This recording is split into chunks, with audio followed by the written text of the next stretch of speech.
ಪ್ರೀತಿ ಬರ್ತದೆ. ಮತ್ತು ಮೋದಿ ಅವರಿಗೆ ಇವತ್ತು ಕಂಟ್ರೋಲ್ ಮಾಡೋರು ಯಾವುದಂದ್ರೆ, ಈಗ ನನ್ನ ನೆನಪಂತು ಎಫ್ಸ್ಟೀನ್ ಫೈಲ್ಸ್ ಅಂತ ಒಂದು ಫೈಲ್ ಇದೆ ಅಮೇರಿಕಾ ಹತ್ರ. ಆ ಫೈಲ್ನಲ್ಲಿ ಯಾರ್ಯಾರು ಏನೇನು ಮಾಡಿದಾರೋ, ಎಲ್ಲೆಲ್ಲಿ ಹೋಗಿದಾರೋ, ಅಲ್ಲಿ ಆ ಕ್ಲಬ್ನಲ್ಲಿ, ಆ ಐಲ್ಯಾಂಡ್ನಲ್ಲಿ ಏನು ಮಜಾ ಮಾಡಿದಾರೋ ಅದು ಎಲ್ಲನೂ ಕೂಡ ಎಫ್ಸ್ಟೀನ್ ಫೈಲ್ನಲ್ಲಿ ಇದೆ. ಅದನ್ನು ಇವತ್ತು ಮೋದಿ ಮೂಗನ್ನ ನಮ್ಮ ಟ್ರಂಪ್ ಹಿಡ್ಕೊಂಡು ಬಿಟ್ಟಾನೆ. ನೀವು ಇಂತಿಂಥ ಕೆಲಸ ಮಾಡಿರಿ, ಇಂತಿಂಥವ್ರ ಹತ್ರ ಹೋಗಿರಿ, ಇಂತಿಂಥ ಹೆಣ್ಮಕ್ಳು ಅಲ್ಲಿ ಬಂದಿದ್ರು, ಇಂಥವೆಲ್ಲ ತೆಗೆದವ ಇಟ್ಕೊಂಡು ಕುಂತಿದ್ದಾನೆ. ಯಾರೇ ಜೋರಾಗಿ ಮಾತಾಡಿದ್ರೆ ಅವ್ರಿಗೆ ಹೇಳ್ತಾನೆ, ನನ್ನ ಬಳಿ ಕಾಗದಿದೆ, ನೀವು ಹೆಚ್ಚಿಗೆ ಮಾತಾಡಬೇಡಿ ಅಂತ.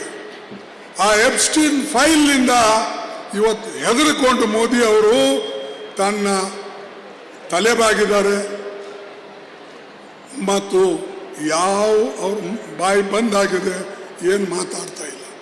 ಅದಕ್ಕೆ ಬಂಧುಗಳೇ, ಇಂಥ ಸರ್ಕಾರ ಇನ್ನೂ ಬಹಳ ಕಾಲ ಉಳಿದರೆ ನಿಜವಾಗಲೂ ದೇಶಕ್ಕೆ ಉದ್ಧಾರ ಆಗಲ್ಲ. ಇದು ನಮ್ಮ ದುರ್ದೈವ. 20 ಸೀಟು ಕಾಂಗ್ರೆಸ್ ಪಾರ್ಟಿಗೆ ಇನ್ನೂ ಬಂದಿದ್ರೆ ಸರ್ಕಾರ ಬದಲಾವಣೆ ಆಗ್ತಾ ಇತ್ತು. 400 ಪಾರ್ ಎಲ್ಲೋಯ್ತಪ್ಪ? 220 पे आए ना भाई, 240.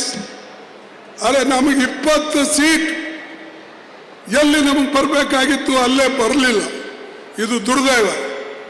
ಆದರೆ ಇನ್ನೂ ಅವರು ಮಾತಾಡೋರು ಬಿಡೋದಿಲ್ಲ. 100 ಸಾಲ ಹೋಗಾಯ್ತು ಕಾಂಗ್ರೆಸ್ ನೈ ಆತಿ, ಏನೇನೋ ಹೇಳ್ತಾರೆ. ಹೇಳ್ಕೊಳ್ಳಿ, ಯಾಕಂದ್ರೆ ಗೆದ್ದವನು ಭಾಳ ಮಾತಾಡ್ತಾನೆ, ಸೋತವನಿಗೆ ಚಿಡಾಯಿಸ್ತಾನೆ. ಬಟ್ ನಾವು ಸಿಟ್ಟಿಗೆ ಬಂದೇನು ಮಾಡೋರಲ್ಲ.